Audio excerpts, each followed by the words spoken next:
Coming up today on Locked On Texas Tech, digesting Pop to the portal. Next on Locked On Texas Tech. You are Locked On Texas Tech, your daily podcast on the Texas Tech Red Raiders. Part of the Locked On Podcast Network, your team every day. We're going to start this thing off right. Raider!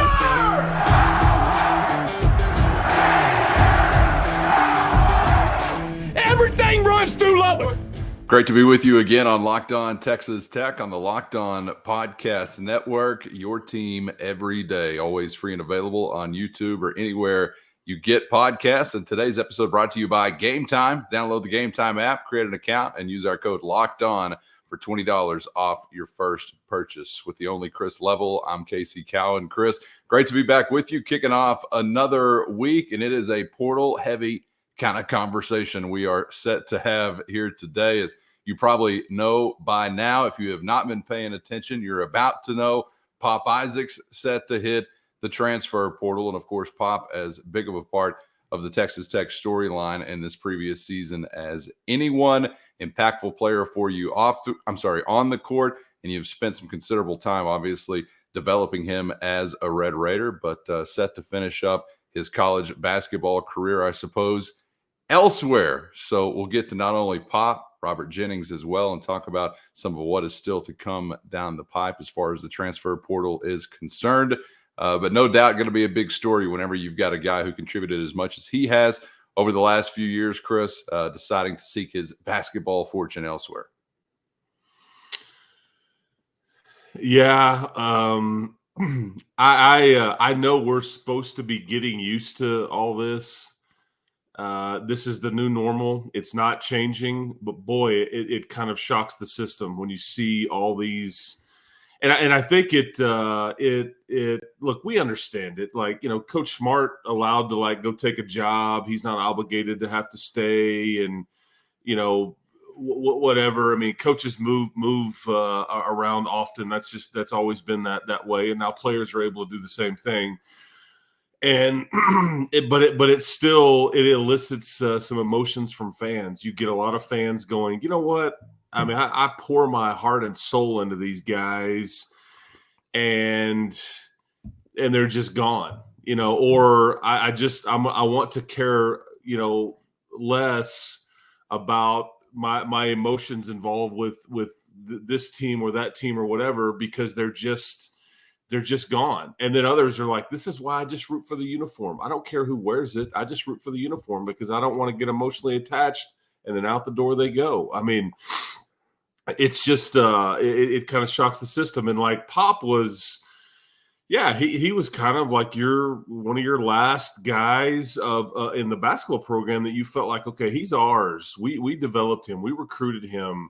He's one of us, kind of deal. But because he started every game last year, Cal, 34 for 34, and he was your leading scorer, and he was second on the team in assists. He was second on the team in steals, and all those things. You stood by him through the off the court stuff, and it just kind of, it's got a lot of the folks out there wishing him well, or very frustrated, or saying, "Hey, man, go." I mean, it's all it's run the gamut, and I'll be honest, I had some very mixed emotions here. There's a basketball part, there's a person part, there's a big picture part, I guess, but it's just tough because I get to know these kids a little bit, and you're around them, and you see them at their highest high, their lowest low, and parts in between. And it's just he won't hurt for a spot to land. And I guess I was surprised at the timing a bit because it I don't know when the timing was going to be right, but it's just so sudden. It's like, dang, like, because it makes you feel vulnerable.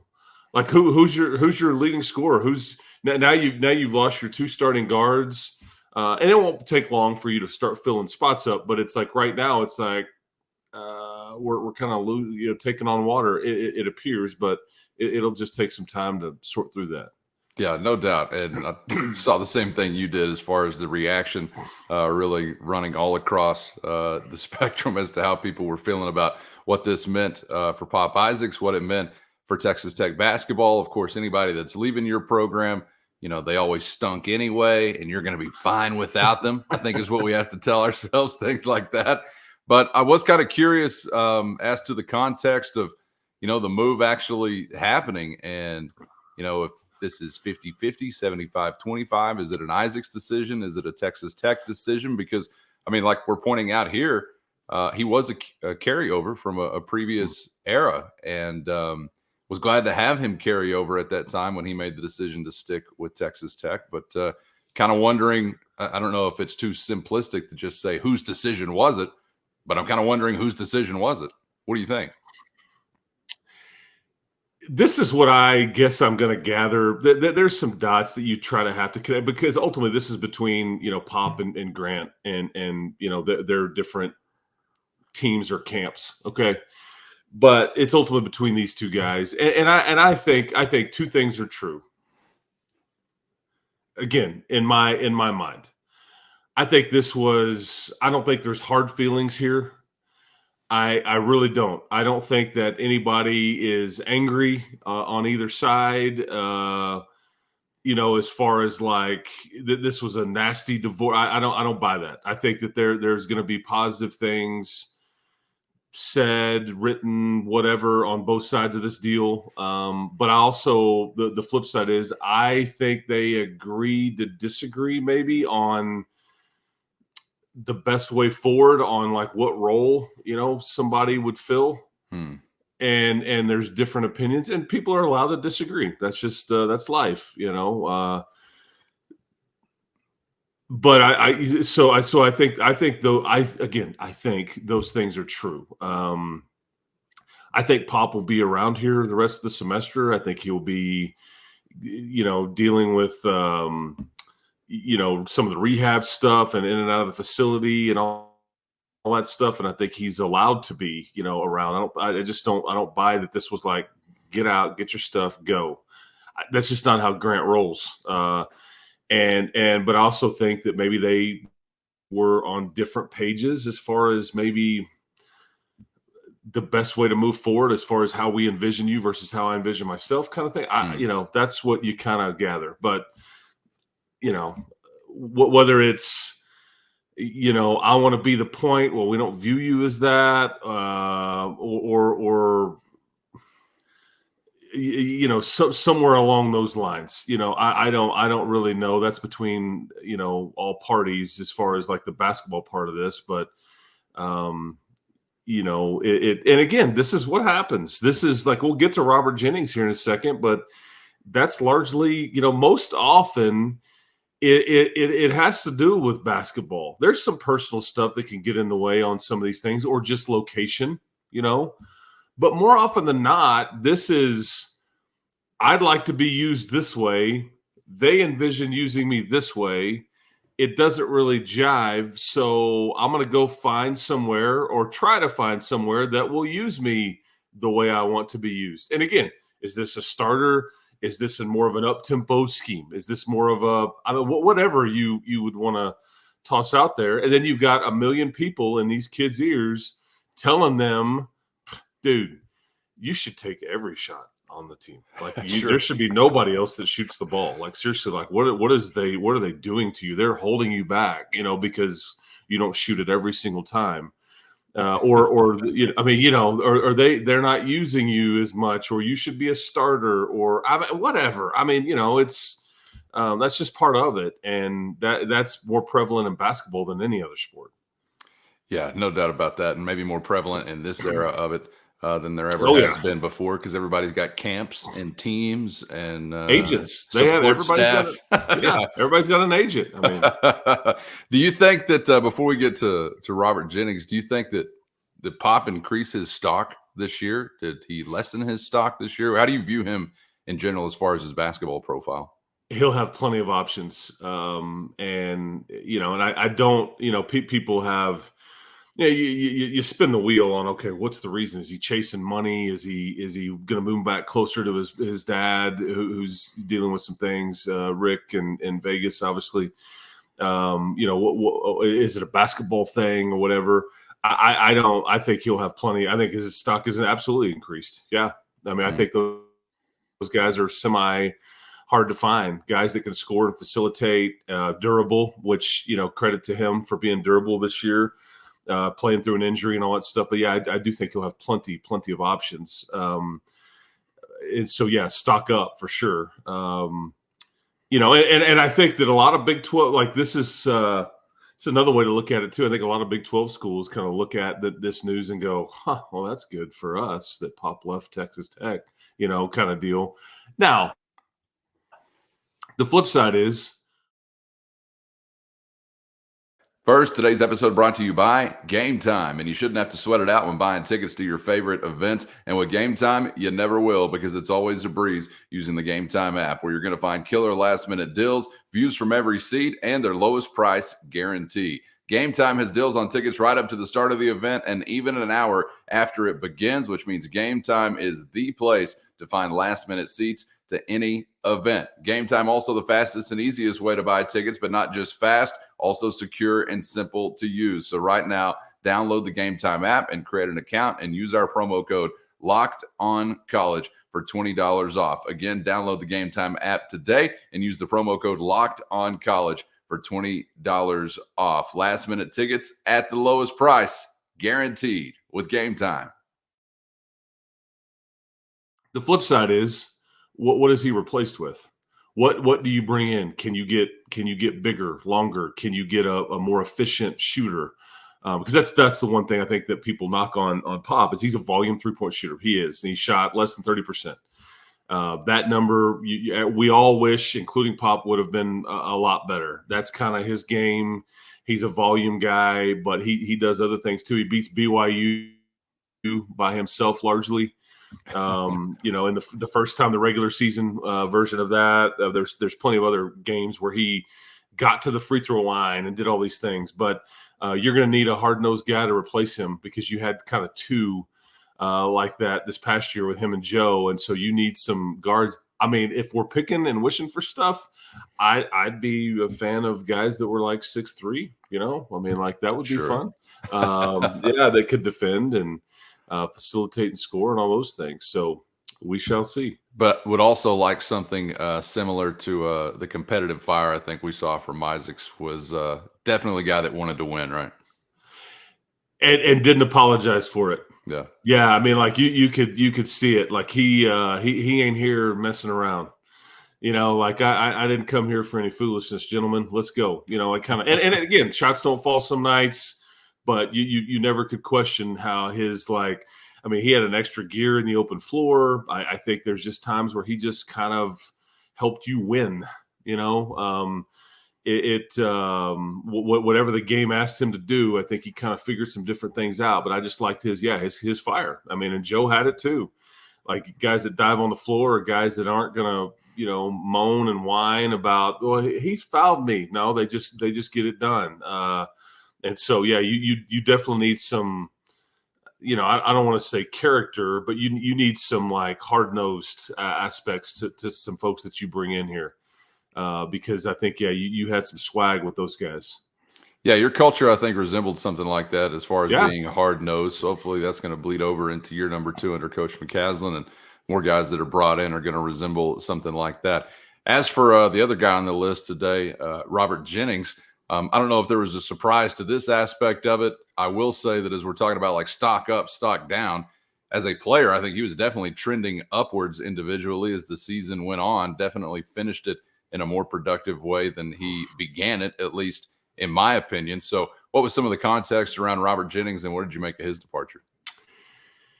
Yeah, I'm not surprised that Rob and Pop got, or that it was reported they were getting in the portal on the same night, this around the same time, I guess it was. They came in here together, they're part of that, recruiting class from a year ago, whatever it was. And Robert is a phenomenal young man. He is a high character guy. I mean, he wants to, Grant would often say about Robert, you could chew him out, but he really is just wanting to hear what you have to say because he's trying to take it and learn from it. And I thought he did get much better. I mean, in those last, I don't know, Calvin, it was his last 8 to 10 games. He averaged about 8 points a game. I think there was times where he really affected the game where it wasn't even showing up in the stat sheet, like the Baylor game in the regular season. Where he's just like tipping ball. I mean, he's just like everywhere, and it wasn't all just like showing up in the stats, but it's like he was. You were feeling him. His effect was being made. In various ways by how hard he was playing. That he was scoring some and all those things. Because, I mean, it's a kid that started 10 games for you. So it's not like – and he is. He's one of the best kids you would ever want to be around. Just polished, high, IQ, care factor, all that stuff. His problem is what people said and wrote about him as a high school prospect. Because people they write about these guys, and it's like they're just stating basketball opinions. It has nothing to do with what you're gonna are you gonna be a great father? Are you gonna be a great man and successful? Whatever you do, this is just strictly as a basketball player. And the knock on him was, like, at the time, we see him as like a mid-major guy. That's where we envision him peaking out. And I can see why people said that. And ultimately, it's because he's pretty much my height. I mean, I'm 6'5", 6'6", which is taller than most people. However, it's not Big 12 tall. It's not. If you're asking him to play center, he's way undersized. Again, in this league, it doesn't mean he's undersized, or it doesn't mean he can't have some success. We saw it, but you're somewhat limited, and you're kind of capped at ultimately how much you can grow when you're. That this is what he's going to be. He's going to be 6'5", 6'6". I mean, I think they may list him at 6'7". I would suggest he's much closer to 6'5" than he is 6'7". And he plays bigger at times than he is. But I just think that's kind of the crux there. And so, can you realistically say, here's our starting center spot? In the Big 12 conference, we're not going to try to upgrade here. Here's the keys. Even though you're 6'5", 6'6", that may be. So here's what I again think. I would be willing to bet that maybe it's similar to Pop in that, hey, we'd love to have you back. However, you're going to be maybe a reserve, or you're going to be a rotational guy, and I think Robert may say, you know what, I've done that. I'd like to see maybe there's somewhere where I can go start. Maybe there's somewhere where I can be more of a focus. Maybe there's somewhere where I can go have more of an impact, maybe closer to home in the Metroplex. I don't know, but I mean, that's why, like, Robert and Lamar, who hasn't done anything as of the time you and I are talking, I think that Robert and Lamar are probably very similar in that they would probably leave if they were going to seek more playing time elsewhere. Yeah. They're now about to be juniors. And they haven't gotten to play just a ton. Robert much more than Lamar, but I mean, and you can't fault kids for that. If that's what they want to go do. Again, both great kids and all that stuff, but that's what I think probably with Robert's situation. You're going to go in and try to bring in somebody that's 6 foot, 6'10", 7 foot, whatever, and be a Warren Washington. And Robert would be, and I do think EY factors into this deal too, because I think he showed everybody a lot. And I do think I'll be shocked if he's not back, talking about EY. Yeah. We'll be curious to see how the remainder of this shakes out. And, of course, we're getting down to the nitty-gritty of the NCAA tournament. That'll come to an end, and then this conversation will continue. But obviously this type of conversation, portal-wise, happening very much right now. I think it was maybe Brad Underwood, the most recent I heard, complaining about the way that this is shaken out. And he just may have been mad about the way his ball game shook out. I don't know. But he's Brad, not the first. Don't give up a 30-0 run, man. Those are bad. That is bad, regardless of what's happening in the portal. But wanted to end kind of on that note as to what is going well, what is not going so well, Chris, as far as this process is concerned. And I think I'm still in a position where this is the hill I will die on. First, today's episode brought to you by Amazon's Fire TV, your destination for sports, from live games to highlights and beyond. Fire TV offers incredible viewing experiences with smart TVs, as well as the Fire TV stick, which you can just plug, boom, right into your existing television. And you got access to millions of movies and television episodes, as well as free and live TV. Whether it's opening weekend for baseball or the upcoming college basketball tournament, you're going to want to have a Fire TV. And that's not all. Fire TV recently created Fire TV channels to deliver a constant supply of the latest videos from all of your favorite sports brands, all for free. That includes all of us at Locked On and most of the big pro leagues and college conferences as well. So check out Fire TV channels on Fire TV or Alexa devices. And if you haven't done it already, you don't know what you're missing. Trust me on that. To learn more, visit Amazon.com/LockedOnFireTV. That hill being, it is not the NIL component to me that has really soured this process or soured some of what fans or programs are experiencing from year to year. It is the ease of movement component that I think has soured this, because there was always, a monetary factor involved in these decisions. Whether that was something that was happening in the shadows or under the table, or just simply via, a scholarship. There are dollars tied to that. So there's always been some type of incentive, obviously, for a student athlete to go here or there, to leave somewhere or to go somewhere. But there was also always, up until this most recent era, a consequence of that decision, in that you're sitting out a year or your calendar's being slowed down because the eligibility is not there for you immediately. And so the hill I'm dying on still, I think, is not necessarily that you've got to totally reformat, the NIL component, or that's what has, made this process so difficult to swallow. I think it is the I will leave A and I will play at B tomorrow component that has made it a little bit more difficult. I mean, it's free agency every year. And I don't know if there are not many things as far as being out of the bottle that you can stuff back in, or out of the toothpaste tube that you can stuff back in. But that, to me, seems like one of those things that could be reformed and for the better.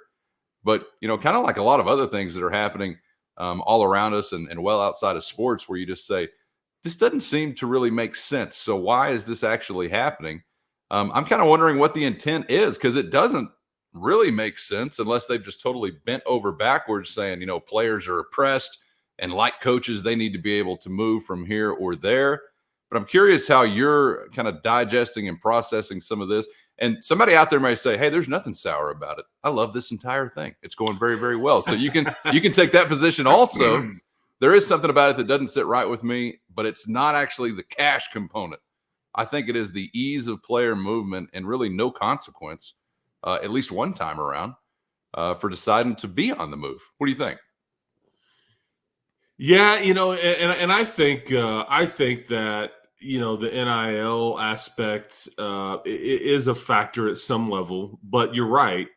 It's like the whole Southwest Airlines. When that little ding goes off, it's like, hey, you're free to move about the cabin right now, and the seatbelt sign is going to be turned off for a little bit. No turbulence expected. That whole deal, exits at the rear and the front of the plane, that whole thing. But like, my question, because some of these guys have been able to move around. Like Warren Washington, Devin Cambridge. You look at their journeys. They played at a variety of different colleges, and I don't begin to know why they were able to move, because it was like, hey, everybody gets a freebie.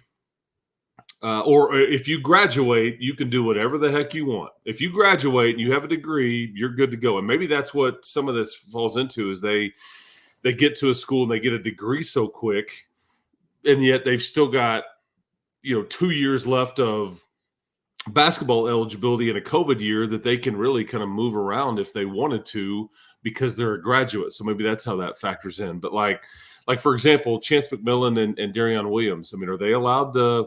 Are they actually allowed to transfer again? They've done it the one time. They're not graduated, I don't believe. And so, what does that look like? Now, having said that, I expect both of those guys to be back in a Red Raider uniform, but I'm just giving you an example. Yeah. There. The one thing that I wish they would address as it relates to it, this isn't an NCAA deal per se. The calendar here is a bit off. Yeah. I wish they would, and people have been outspoken about this, and Coach Underwood may have said it. I think other people have said it too, but I just don't know what the harm would be in like opening up the portal window 2 to 3 weeks later than what they're doing it. They opened it up on the Monday before the first round of the tournament. Okay, so that first 4 is in Dayton on a Tuesday, and then we were in Pittsburgh for that game on Thursday night, right? Well, the portal opened up on that Monday. And so, Iowa State is in the NCAA tournament. They added a guy from the portal like a week ago. I mean, so you've got the multitasking thing going on. I just think for the betterment of the NCAA tournament, for the NIT, or just in general, I mean, what's 14 days or so? Kick the can down the road just a little bit. Let everybody ease into this deal. And I'm not stupid. I gather that people would be working on things. The tampering stuff goes on. Sure. But at least it kind of keeps the focus on what the postseason is, because that's what really bugged me about, they're trying to fix that for college football too. All the opt-outs, all the all the stuff with the, and then, you're going to have some guys, like even the playoff being expanded, you're going to have some guys, like opt out. And I just hate that. But like, I just wish they would adjust it. But this one seems like an easier fix. Just open it up like this Monday, like that would be 2 weeks. Move it from the Monday before the tournament starts to the Monday right before the Final Four. You're only affecting 4 teams then. And, or the following Monday, the day after the title game or something. That's my big gripe right now. But I don't see the NIL or the player movement ease of, changing much at all, unfortunately. Really, that, and you go back to like an old way of doing things where like in conference that wasn't going to happen. Yeah. These things are so far down the road now. It's hard to imagine you ever go back to that kind of thing. But it just seems like there has to be, I don't know, some kind of consequence in my mind for making those decisions. And that has nothing to do with, the players that we've mentioned today or anything like that. It's a big picture beyond Texas Tech kind of conversation. But you think about, literal dollars and cents that have been invested into these guys for whatever amount of time, whether it's 1 year, 2 years, 3 years, whatever it might be. And then all of a sudden, and I'm not talking about graduate guys, but then all of a sudden, boom, that development is taken elsewhere. And even though his most recent outing wasn't all that great, you've got, TJ Shannon dropping 30 in the bucket on a regular occasion. You're like, that'd have been nice to have in red and black. But this is why it's all about the way these NIL deals are structured, because most NIL deals are, hey, if you get in the portal, you're like everything at whatever school you're at stops immediately, so like, okay, cut it off. And this is also, I think if you're pro player, you're saying, well, this gives incentive to coaches and schools and administrations to take care of us as best they can and make us not want to leave, kind of thing. That's also part of it, is like, is this guy going to overwork me and practice illegally 8 days a week? Is he going to be a jerk to me and yell and, mistreat me? And I mean, you see what I'm saying? So that's like something like the ease of use. And true, or I said two, that if coaches leave and they bail out, you should be allowed to take your development elsewhere. Like, you signed up to play for, whatever, Mark Adams, and then he bails. It's like, you can't keep me here, And so I just think it heck, man, if anything, the way the NCAA is like afraid of litigation, if anything, they're just going to say, this book that we have, it's kind of a mystery anyways, that says rules on the front of it. Like, we're going to put it out back and light it on fire. We're going to book burn it, I mean, because please don't sue us. Just please don't. Like, that's kind of the way this is going. Yes. Hence the reason that you get into mid-December this year, and it's like it was Raekwon Battle at West Virginia that kind of spearheaded this whole deal. Yeah. And that's exactly why A.J. McCarty, on a football standpoint, was eligible to play in a bowl game after being told that he had to sit out this year because of transfer.